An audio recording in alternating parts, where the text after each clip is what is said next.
Last math 2023 board exam के लिए बहुत ज्यादा इंपॉर्टेंट है। कल आप लोगों का मैथ का पेपर है, तो आज की इस वीडियो को लास्ट तक जरूर देखना, ठीक है। मैथ के पेपर में आपको ये प्रश्न 100% देखने को मिलेगा, क्योंकि ये वे क्वेश्चंस हैं जो आपके बोर्ड एग्जाम के लिए वेरी इंपॉर्टेंट है।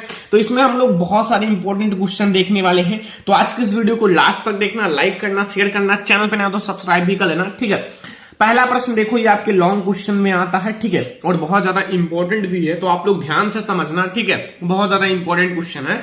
लिखा हुआ है कि निम्न समीकरण जो हमारा है कि मूल ज्ञात कीजिए, ठीक है। आपका जो समीकरण दिया हुआ है इसका आपको मूल ज्ञात करना है, एक्स की वैल्यू ज्ञात करनी है, ठीक है।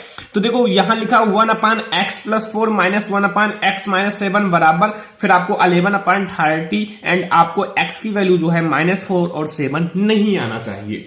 तो अब आप लोगों को ये क्वेश्चन सॉल्व कर सकते हो, ठीक है। बहुत ज्यादा इंपॉर्टेंट है।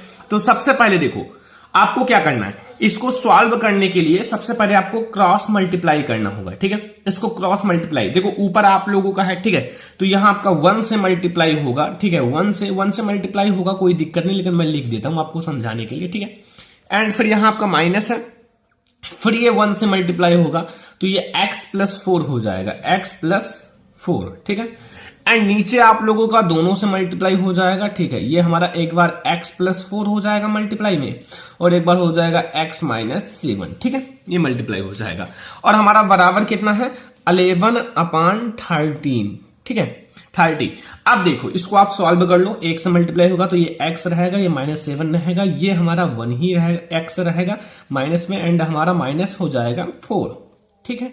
एंड बट्टे में जब आप लोग इसका मल्टीप्लाई करोगे तो x का x से होगा x² हो जाएगा, x का 7 से होगा -7x हो जाएगा, फिर आपका 4 का x से होगा +4x हो जाएगा, ठीक है। एंड फिर इसका एंड इसका होगा 28 हो जाएगा, बराबर हमारा हो जाएगा 11/13, ठीक है। अब x से एक प्लस में है एक माइनस में है, ठीक है, दोनों कट जाएंगे, और यहाँ -7 एंड -4 प्लस हो जाएगा, तो ये -11 हो जाएगा। बट्टे में हमारा ये कितना हो जाएगा, x² ऑलरेडी है, एंड इसका और इसका, ठीक है। 4 आपका 4x घट जाएगा 7x में से, तो 3x हो जाएगा, एंड -28 हो जाएगा, ठीक है, बराबर हमारा 11/13, ठीक है। अब देखो 30, अब देखो एक बात ध्यान रखना, दोनों पक्ष में हमारा 11 है, ठीक है, तो आप 11 को हटा सकते हो, या फिर कह सकते हो दोनों पक्षों में 11 से भाग देने पर, ठीक है। तो यहां आपका ये 1 के बराबर हो जाएगा, -1, और ये हमारा ऊपर ऐसे ही -1 के बराबर, नीचे आपका सेम वैसे ही रहेगा, ठीक है।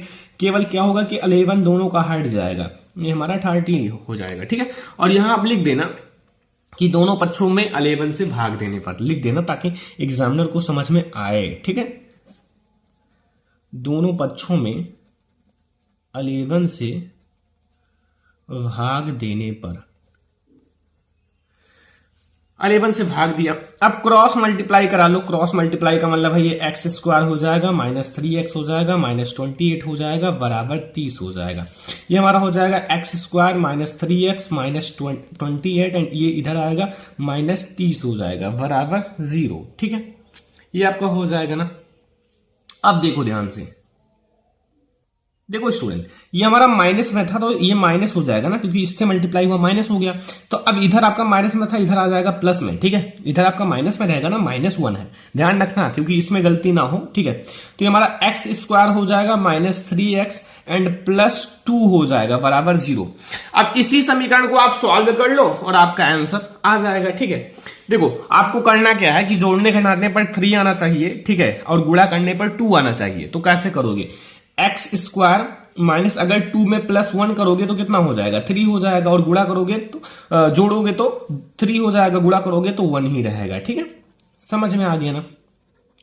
x² -2x एंड -x +2 बराबर 0। x आप कॉमन ले लो तो यहाँ x -2 बचेगा, एंड यहाँ -1 कॉमन ले लो तो x -2 बचेगा, बराबर 0। x -2 एक ब्रैकेट में, x -1 एक ब्रैकेट में, बराबर 0। x -2 बराबर 0, x बराबर 2 मिलेगा, एक वैल्यू हमें x की 2 मिलेगा, और दूसरा x -1 बराबर 0, x बराबर 1, ठीक है, एक वैल्यू हमें x की 1 मिलेगी। तो यही हमारा आंसर हो जाएगा, मतलब हमें दोनों वैल्यू मिल गई ना, एक तो हमारा 1 मिला और एक हमारा 2 मिला, ठीक है। बस यही हमारा हो जाएगा आंसर। तो यहां हमें समीकरण का मूल जो मिला है वो x की वैल्यू 1 और 2 मिला है, ठीक है। समझ में आ गया ना पहला क्वेश्चन? बहुत ज्यादा इंपॉर्टेंट है, तैयार कर लो बोर्ड एग्जाम के लिए, और एक एक पॉइंट को ध्यान रखना क्योंकि बोर्ड एग्जाम के लिए बहुत ज्यादा इंपॉर्टेंट है। तो स्टूडेंट हम लोग देखेंगे क्वेश्चन नंबर सेकंड, जो बोर्ड एग्जाम के लिए वेरी इंपॉर्टेंट है। ध्यान से समझना, आपके बोर्ड एग्जाम के लिए वेरी इंपॉर्टेंट क्वेश्चन है, ठीक है। देखो लिखा हुआ है कि वह अनुपात ज्ञात कीजिए जिसमें बिंदुओं जो है -3, 10 और 6, -8 को मिलाने वाले रेखाखंड को बिंदु जो है -1, 6 विभाजित करता है, ठीक है। बहुत ज्यादा इंपॉर्टेंट क्वेश्चन है। इसमें हमें क्या करना है? अनुपात ज्ञात करना है। अनुपात का मतलब है कि हमें m1 और अनुपात में m2 ज्ञात करना है, ठीक है। इस सेक्शन में हमें m1 और m2 का अनुपात ज्ञात करना है। तो कैसे ज्ञात करोगे? देखो ध्यान से, सबसे पहले आप हल समझ लो कैसे। सबसे पहले आप मान लो जो हमारा अनुपात है उसको मानना पड़ेगा ना। तो सबसे पहले आप मान लो, माना क्या मानोगे? माना जो हमारा बिंदु है, बिंदु, ठीक है, रेखाखंड, जो हमारा रेखाखंड है, ठीक है, किसमें विभाजित करता है? को m1 व m2, जैसे हम लोगों ने इसी को ज्ञात करना है ना, m1 व m2 अनुपात में विभाजित करता है, ठीक है, विभाजित करता है। अब m1 व m2 अनुपात में विभाजित करता है, जैसे समझो, जैसे हमारा एक बिंदु ये है, ठीक है, और दूसरा बिंदु ये है। ध्यान से समझना, एक बिंदु हमारा है कितना? -3, 10। दूसरा बिंदु हमारा कितना है? 6, -8। और किस बिंदु पर विभाजित करता है वो, यानी कि बीच का, मिडिल, तो वो हमारा 1, -1, ठीक है, 6 बिंदु में विभाजित करता है, ठीक है। अब यहां से अगर x1, y1, x2, y2 की वैल्यू पूछा जाए तो आपको पता होगा। यहां हमारा x1 क्या है? वो आगे वाला जो होता है वो x1 और x2 होता है, और ये हमारा y1 और ये y2, और ये हमारा x है एंड y है, ठीक है। इतना समझ में आ गया ना? कोई दिक्कत नहीं है। अब हम लोग विभाजन का सूत्र लगाते हैं। अतः विभाजन की स्थिति में, अतः विभाजन की स्थिति में, ठीक है। अब सूत्र देखो, x है बराबर m1 व x2 प्लस m2 x1 और बटे में m1 एंड प्लस m2, ठीक है। वैल्यू रख दो सारा, m1 m2 की वैल्यू पता नहीं है तो वही अनुपात हम लोग ज्ञात कर लेंगे, ठीक है। देखो हमारा x1, x की वैल्यू है -1 ये, ठीक है, बराबर m1 की वैल्यू पता नहीं है, x2 की वैल्यू कितनी है? 6 है, प्लस m2 की वैल्यू पता नहीं है, x1 की वैल्यू हमारा कितना है? -3 है, ठीक है, बटे में m1 की वैल्यू पता नहीं, ठीक है। अभी हमारा ज्ञात हो जाएगा इसका अनुपात m2, ठीक है। अब ये हमारा -1 है, देखो ध्यान से, ये हमारा -1 है, बराबर इसका इससे मल्टीप्लाई होगा 6m1 हो जाएगा, प्लस नहीं माइनस हो जाएगा, क्यों? क्योंकि हमारे यहाँ माइनस है, तो 3m2 हो जाएगा, बटे में m1 प्लस m2 हो जाएगा। क्रॉस मल्टीप्लाई करा लो, क्रॉस मल्टीप्लाई, तो ये हमारा हो जाएगा m1 प्लस m2, ठीक है, माइनस है तो माइनस हो जाएगा आगे, ठीक है, ब्रैकेट लगा दो, बराबर ये हमारा हो जाएगा 6m1 हो जाएगा, ठीक है, एंड -3m2 हो जाएगा, ठीक है। अब देखो ब्रैकेट खोल लो, ये हमारा -3m1 हो जाएगा, -m2 हो जाएगा, बराबर 6m1 हो जाएगा एंड -3m2 हो जाएगा। m1 को एक पक्ष में, m2 को एक पक्ष में कर लो। m1 जो हमारा है, देखो यहाँ -m1 है और ये हमारा इधर जो है ये हमारा 6m1 है, ठीक है, किसमें है? प्लस में है।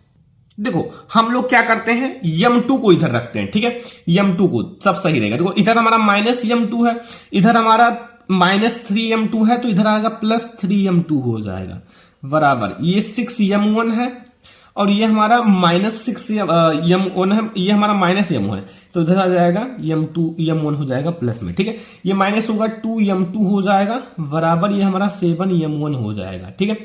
अब देखो ध्यान से, अगर हम m1 अपान m2 देखें तो हमारा देखो m1 कितना है और m2 इस रेशियो में ज्ञात करना है ना, अनुपात में, तो m1 देखो ध्यान से, देखो अगर हम लोग इसके नीचे m2 ले आएंगे तो ये इसके नीचे पहुंच जाएगा, 2:7 हो जाएगा, ठीक है, ध्यान से समझना यहां। अब m1 और रेशियो m2 यानी कि m1 और m2 का अनुपात जो मिलेगा वो 2:7 मिलेगा।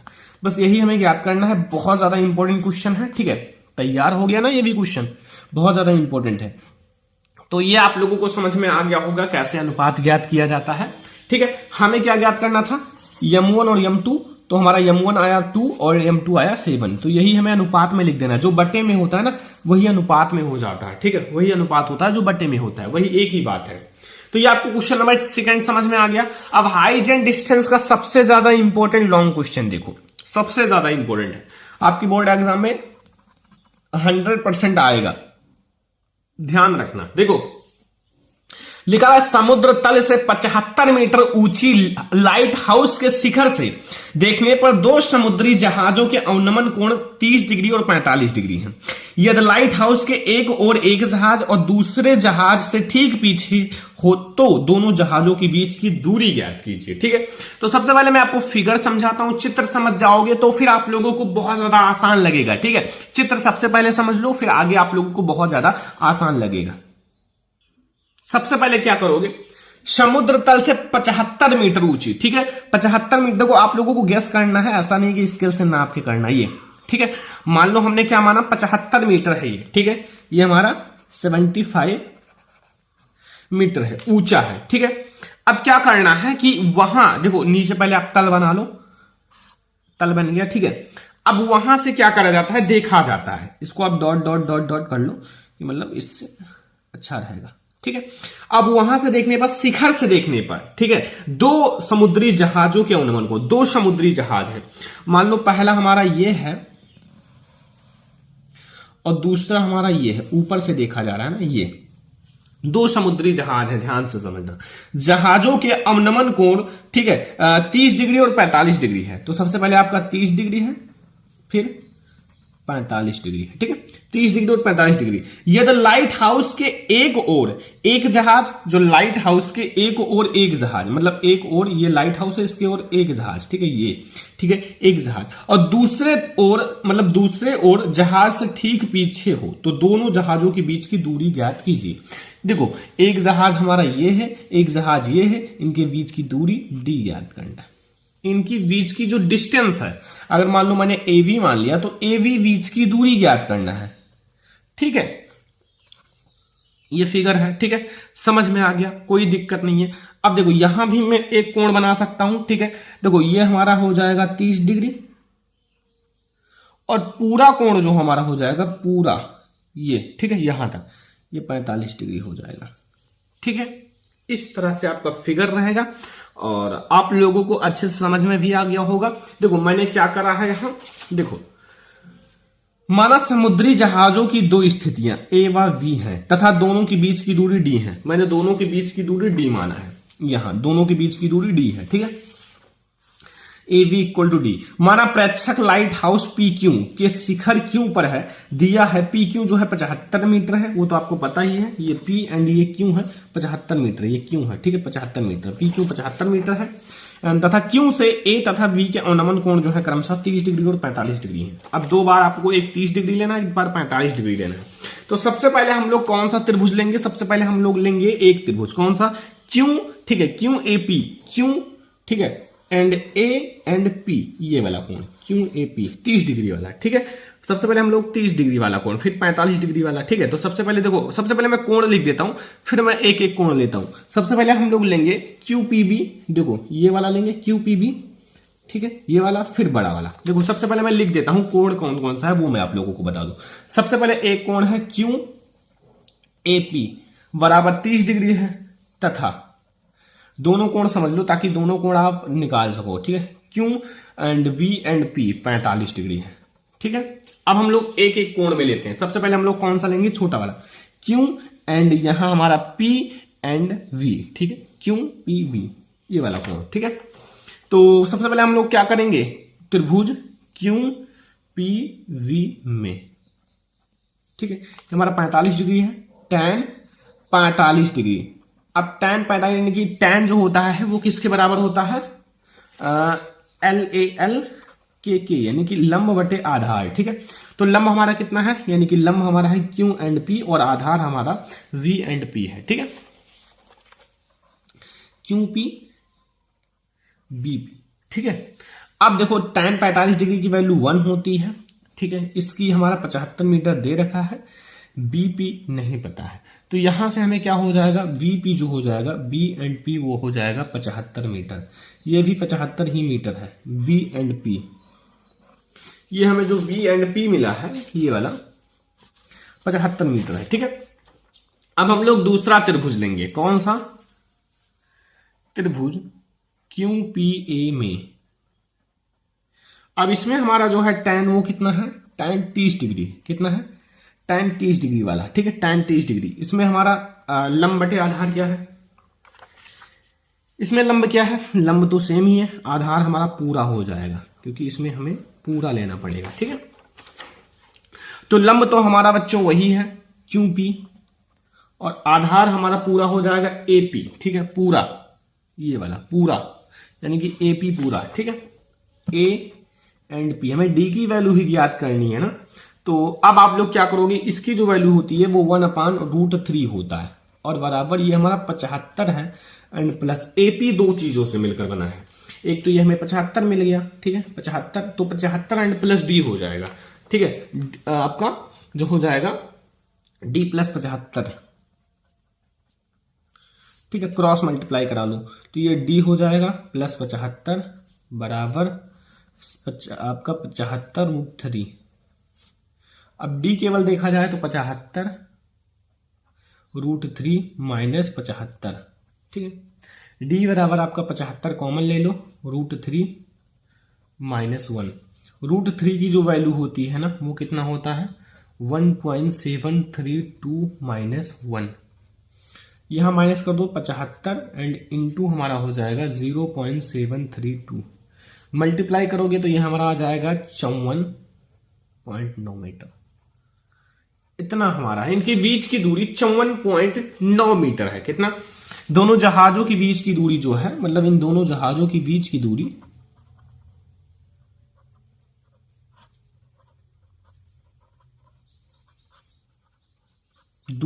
कितना है, 54.9 मीटर, ठीक है। समझ में आ गया ना। क्वेश्चन नंबर 3 बहुत ज्यादा इंपॉर्टेंट है।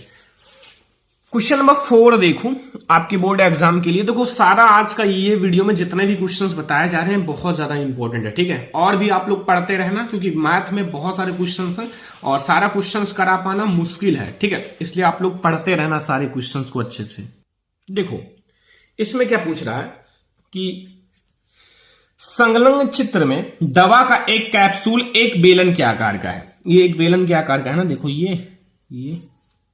एक बेलन के आकार का है ना, जिनके दोनों सिरों पर एक एक अर्धगोला, अगर इसको देखा जाए तो एक एक अर्धगोला ही लगा हुआ है ना, अर्धगोला ऐसे ऐसे, ठीक है, अर्धगोला लगा। पूरे कैप्सूल की लंबाई जो है, पूरे कैप्सूल की लंबाई 14 मिमी है और उसका व्यास जो है 5 मिमी है। व्यास मतलब मोटाई जो है वो 5 मिमी है, यहां लिख रखा है। तो इसका पृष्ठीय क्षेत्रफल ज्ञात कीजिए, पृष्ठीय क्षेत्रफल। तो बहुत ज्यादा इंपॉर्टेंट है। सबसे पहले आप लोग हल समझो, एक एक चीज को समझोगे तभी आप लोगों को समझ में आएगा, ठीक है। दिया है सबसे पहले कैप्सूल की लंबाई, कैप्सूल की लंबाई, कैप्सूल की लंबाई जो है वो कितना है, 14 मिमी, ठीक है, 14 मिमी कर दो छोटे में, 14 मिमी, ठीक है। और कैप्सूल का व्यास, कैप्सूल का व्यास ये कितना दे रखा है, कैप्सूल का व्यास हमारा दे रखा है 5 मिमी, ठीक है, 5 मिमी। अगर व्यास पता है तो आर यानी कि त्रिज्या भी तो पता हो जाएगी, 5/2 मिमी कर लो ना, क्योंकि व्यास की आधी होती है त्रिज्या, ठीक है। अब हमें बेलनाकार भाग की त्रिज्या जो है वो मिल गया, जो बेलनाकार जो हमारा बेलनाकार भाग है, बेलनाकार भाग की त्रिज्या वो कितना मिल गया, वो हमें मिल गया, देखो 5/2 है यानी कि 2.5 मिमी, ठीक है, 2.5 मिमी, ठीक है।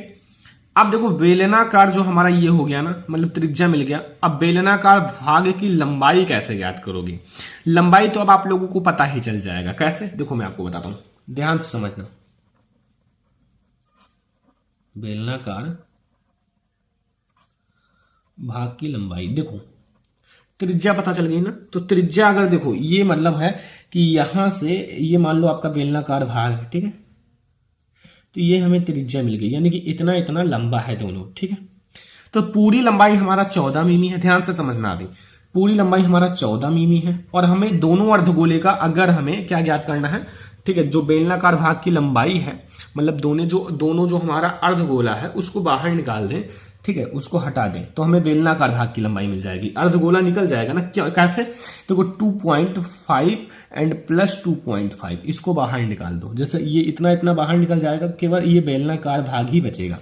तो ये हमारा 14 में से 2.5 यानी कि 5 घट जाएगा, 9 मिमी मिल जाएगा, 9 मिमी, ठीक है, 9 मिमी मिल गया। अब कैप्सूल की लंबाई, हमें जो कैप्सूल है, ठीक है, उसकी लंबाई ज्ञात करना है।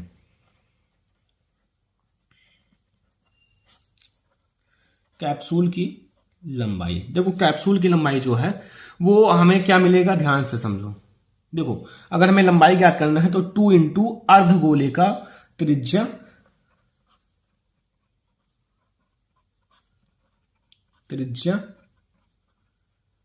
ठीक है, प्लस जो हमें ये बेलनाकार भाग की लंबाई मिली है, ठीक है, या ऊंचाई जो हमारा है, प्लस बेलनाकार भाग की ऊंचाई, ठीक है। तो यहां हमें मिल जाएगा, देखो ध्यान से, यहां हमारा 2 हो जाएगा इनटू हमें क्या ज्ञात करना है, पृष्ठीय क्षेत्रफल, लेकिन अभी हमें पता चल जाएगा। देखो ये हमें लंबाई मिल जाएगा, तो अभी आप लोगों को पता चल जाएगा। देखो पृष्ठीय जो हमारा अर्धगोले का, जो हमें अर्धगोले की त्रिज्या है वो आप लोग रख दो, ठीक है, अर्धगोले की त्रिज्या, तो यहाँ 2 एंड इनटू हमारा कितना हो जाएगा, अर्धगोले की त्रिज्या जो हमें मिलेगी वो कितना है, तो आप लोग ध्यान से समझो। देखो कैप्सूल की लंबाई तो हमें ऑलरेडी मिला है, पूरा 14 है ना, पूरे कैप्सूल की लंबाई 14 है, ठीक है, ये कैप्सूल की लंबाई, और हमें त्रिज्या r है एंड प्लस बेलनाकार भाग की ऊंचाई h है, ठीक है। तो इसको हम लोग एक समीकरण लिख सकते हैं 2r plus h equal to 14, ठीक है, ऐसे लिखा जा सकता है। ये आप लोग समीकरण नंबर फर्स्ट नाम दे देना, ठीक है, ऐसे हम लोग लिख सकते हैं इसको, क्योंकि यहां 2r में मल्टीप्लाई हो जाएगा प्लस h और बराबर 14 है, ठीक है। अब देखो इतना अगर आपको पता चल गया, अब हमें पूरा पृष्ठीय क्षेत्रफल ज्ञात करना है ना कैप्सूल का, तो अब हम लोग ज्ञात करते हैं कैप्सूल जो है, कैप्सूल का पृष्ठीय क्षेत्रफल, बस ये आप लोग ध्यान से देखो, पृष्ठीय क्षेत्रफल। अब हमें क्या मिलेगा, देखो सबसे पहले 2 इंटू अर्धगोले का वक्र पृष्ठ,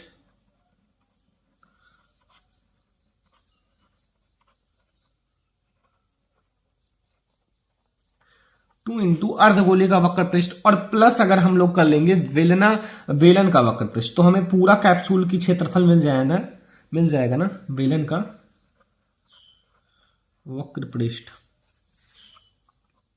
देखो अब यहां हमारा 2 है इंटू अर्धगोले का वक्र पृष्ठ का फॉर्मूला होता है 2 पाई r स्क्वायर, प्लस हमारा है 2 पाई r h, 2 पाई आर एच हमारा वेलन का वक्र पृष्ठ का फार्मूला है, ठीक है।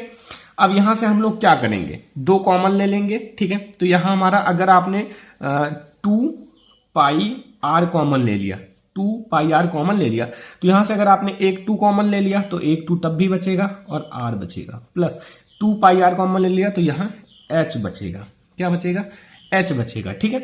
अब देखो यहां 2 है, पाई की वैल्यू 22/7 है, इंटू आर की वैल्यू अभी ऊपर मैंने निकाला है 5/2, और ये जो है ये देखो ध्यान से 2 आर प्लस एच, यहां देखो 2 आर प्लस एच बराबर किसके है, 14 के है ना, तो यहां डायरेक्ट 14 लिख दो, ठीक है। अब आपका 7 एकम 7 दूनी 14, यहां आपका ये कट जाएगा, 2 से 2 कट जाएगा। अब देखो 5 का 2 से गुणा करोगे 10, और 10 का 22 से गुणा करोगे, यानी कि एक जीरो और बढ़ा दो, 220 मिमी स्क्वायर, ये हमें मिलेगा जो हमारा पूरा पृष्ठीय क्षेत्रफल है, कैप्सूल का पृष्ठीय क्षेत्रफल, ध्यान से समझ लो 220 मिमी स्क्वायर, ठीक है, समझ में आ गया ना। क्वेश्चन नंबर 4 आप लोगों को बहुत अच्छे से समझ में आ गया होगा, बोर्ड एग्जाम के लिए वेरी इंपॉर्टेंट है। ठीक है, और क्वेश्चंस आप लोग तैयार करते रहना, रचनाएं से भी आप लोग क्वेश्चन तैयार कर लेना। ठीक है, एंड थोड़ा ग्राफ से भी कंप्लीट कर लेना, ताकि आप लोगों का पेपर में सारा अच्छे से नंबर आए। ठीक है, और भी क्वेश्चंस आप पढ़ते रहना। सांख्यिकी के कुछ इंपॉर्टेंट क्वेश्चन आप देख लेना, क्योंकि सांख्यिकी से आपके इंपॉर्टेंट क्वेश्चन आते हैं सांख्यिकी से। तो अब हम लोग देखेंगे एक सांख्यिकी का मोस्ट इंपॉर्टेंट क्वेश्चन, जिसमें आप लोगों को बहुलक ज्ञात करना है। इसमें हमें क्या ज्ञात करना है? बहुलक। यहां हमें क्या ज्ञात करना है? बहुलक। ठीक है, ध्यान से समझना। बहुलक जो हमारा जो उपकरण है उसका जीवन काल का बहुलक। तो देखो, बहुलक ज्ञात करने के लिए सबसे पहले लिखा हुआ है कि आंकड़े 225 बिजली उपकरणों को प्रेक्षित जीवन काल घंटों में सूचना देती हैं। जीवन काल घंटों में 0 से 20, 20 से 40, 40 से 60, 60 से 80, 80 से 100, 100 से 120। ठीक, बारंबारता है 10, 35, 52, 61, 38, 29। ठीक है, इतना आपको समझ में आ गया। अब इसमें सबसे ज्यादा बारंबारता किसकी है? तो वो है 61। तो ये हमारा क्या हो जाएगा? बहुलक में ध्यान रखना, ऐसे करा जाता है। ठीक है, तो ये हमारा 61 जो है सबसे अधिक बारंबारता है। तो अगर ये सबसे अधिक हमारी बारंबारता है तो यही हमारा हो जाएगा 60 और 80 ऊपर है ना, 60 और 80 की बारंबारता सर्वाधिक है, अतः हमारा बहुलक वर्ग यही होगा। ठीक है, तो यहां हल समझ लो बच्चों, हल समझो।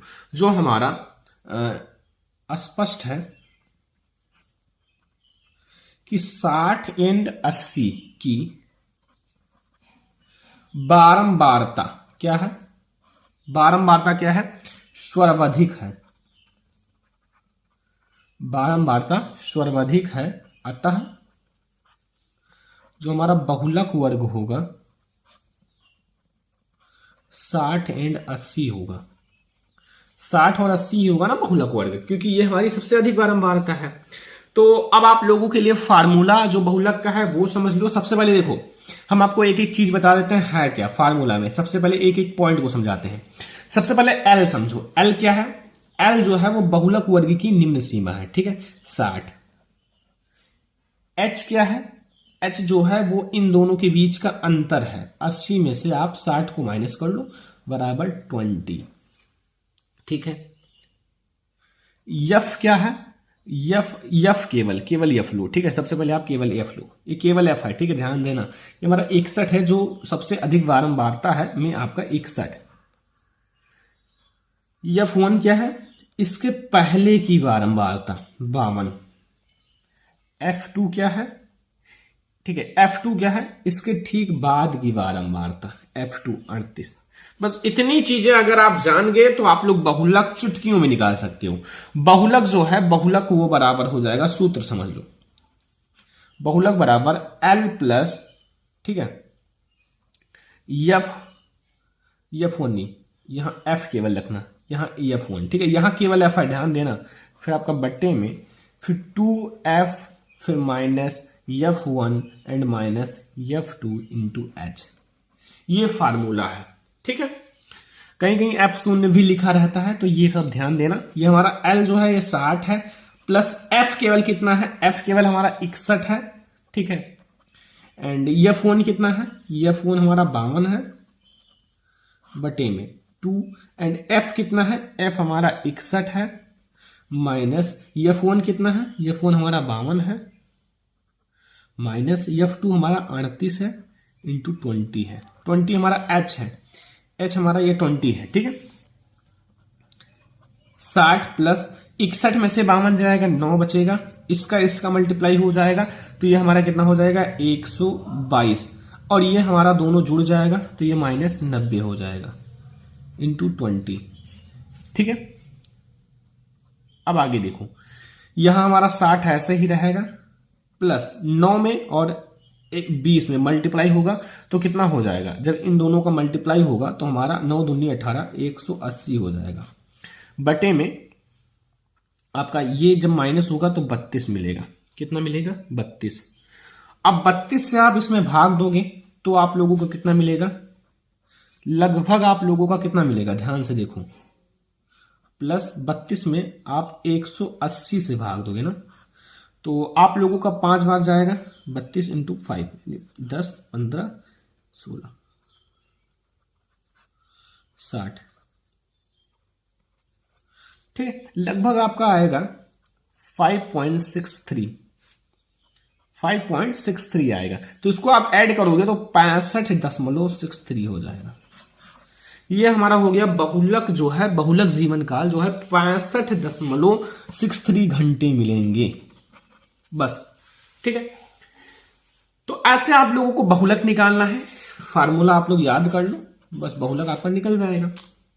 ठीक है, तो ये मैंने बहुत ज्यादा इंपॉर्टेंट क्वेश्चन बताए हैं जो मैथ के मोस्ट इंपॉर्टेंट है। और भी वीडियो आप लोगों के लिए लाया जाएगा, मैराथन वीडियो भी आएगा, तो आप लोग इस वीडियो को ज्यादा से ज्यादा लाइक करना, शेयर करना, चैनल पर नया तो सब्सक्राइब भी कर लेना। हम लोग अभी बहुत सारी वीडियोस देखेंगे। तो चलो हम लोग मिलते हैं नेक्स्ट इंपॉर्टेंट वीडियो में, तब तक के लिए धन्यवाद।